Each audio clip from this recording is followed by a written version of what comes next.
here at Dell Painting Contractors, and just trying to get this phone straight. So I've just done a 10-minute conversation with myself because I didn't press record, so I'm going to do this again.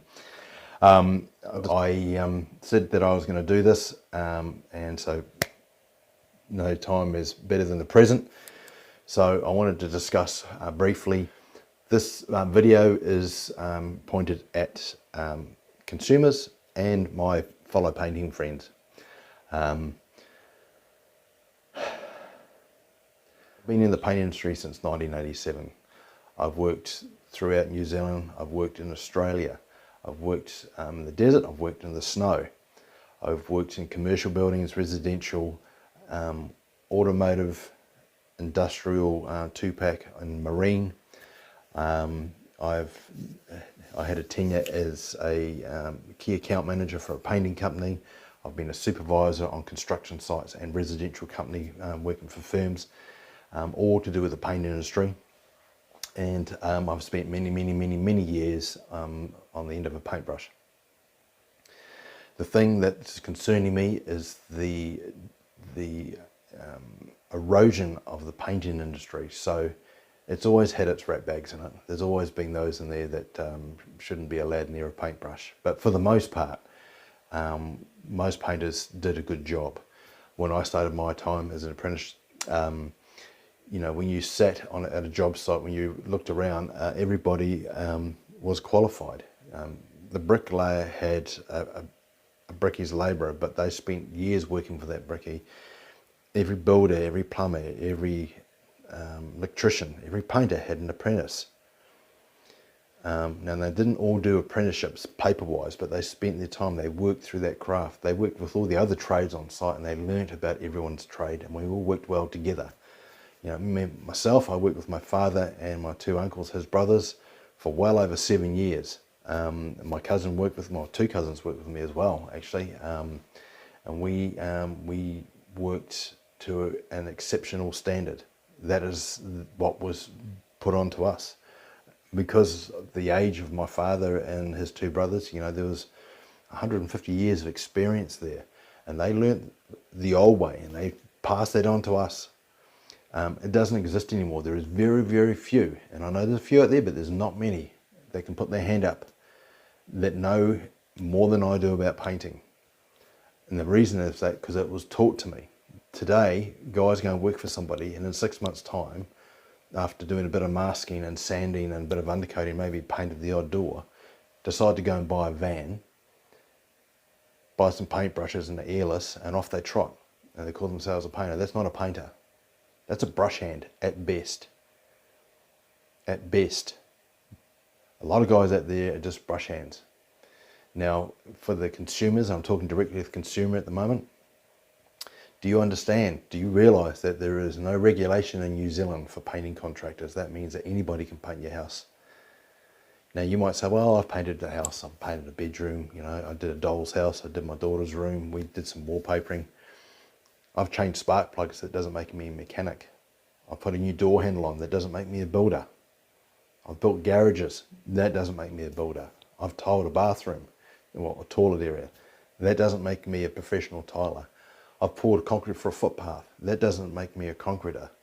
What makes you these people is years in the trade, working for somebody who teaches you the finer points of the trade and how to make sure that that product lasts, that the consumer gets a product that is fit for purpose, that lasts the test of time, that have done multiple jobs, different types of things, so they're faced with different scenarios and they learn to problem solve and solutions. These are the things that make a craftsman. Not painting a few walls, not doing a few months with a guy and thinking, I'm off, I'm going to do my own thing. You know, the thing that's happening now is you're getting guys that aren't painters, that call themselves painters, training painters to be painters, that I wouldn't let near my dog kennel to paint, quite frankly. So master painters is where you need to go. It's sad to say, 20 years ago, master painters wasn't needed near it as much as it is today, in my opinion, because It was a self-regulating environment back in the 80s and prior. Or let's do this. I'll try and go through this quickly. So in the 80s, builders did spec homes, and they had their preferred plumber, their preferred electrician, their preferred carpet suppliers, their preferred tiler, their preferred painting contractors, guys that they used for doing the concrete work on the house. They built up a team. The builder was the person who kept an eye on all of those things because they did their time and they were passionate about producing a home.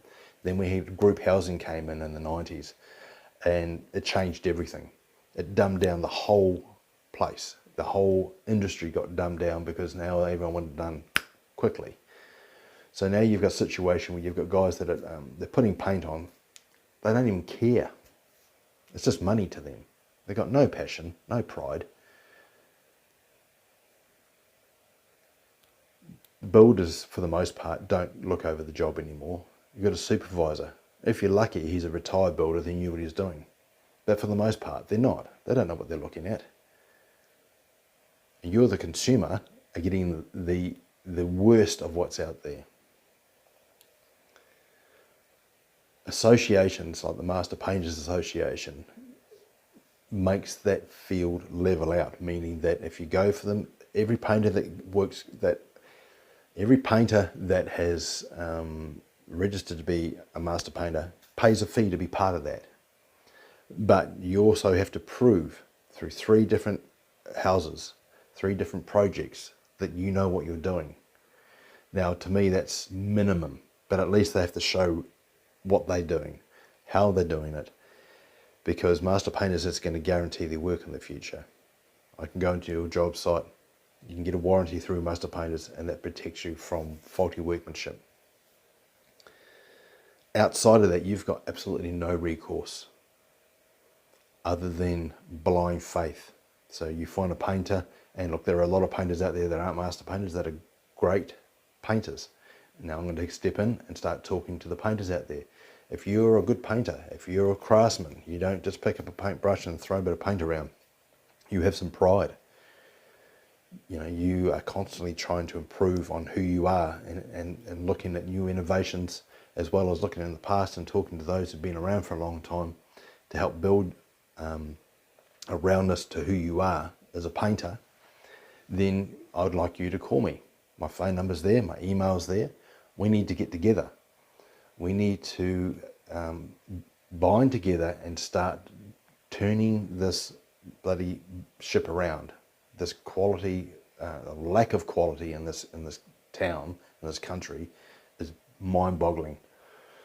So that's just a quick shout out to painters out there. If you want to get together and have a discussion with me why I think Master Painters is important, and we can discuss that, you know, on both sides. I think it's really the only way moving forward as painters that we can control what is going on out there and make sure that customers are getting a quality job. We're all out there individually trying to fight the fight, but we need to pull together, because that's the old story, you know, if you're all scattered, nothing happens. Back to the customer. Be part of Master Painters when it comes to the process of getting your house painted, meaning ask your builder if their painter is a master painter. When a painter comes on site, ask if they're part of the Master Painters Association, what association they're part of, what proof have they got that they're good at what they do. Because most won't be able to come up with an answer for you.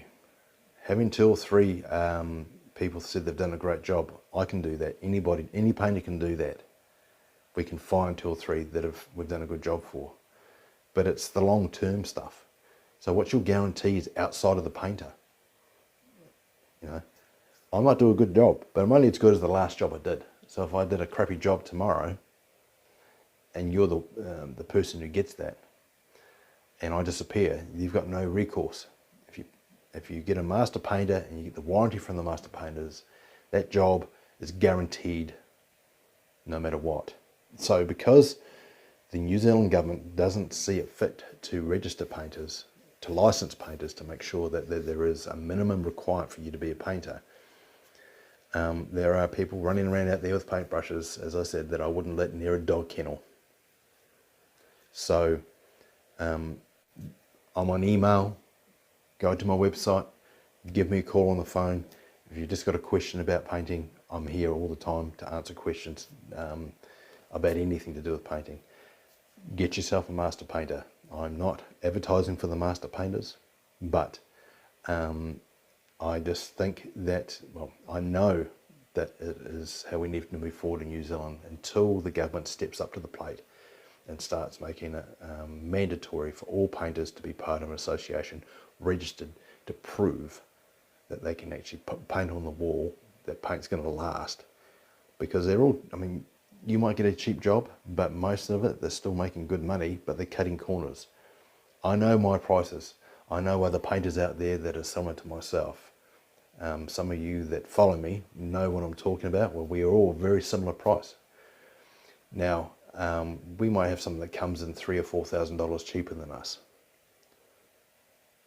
They're cutting corners. That's the only way they can do it. And you don't want to be the person who ends up with that paint job. So anyway, that's enough from me for now. We'll talk soon.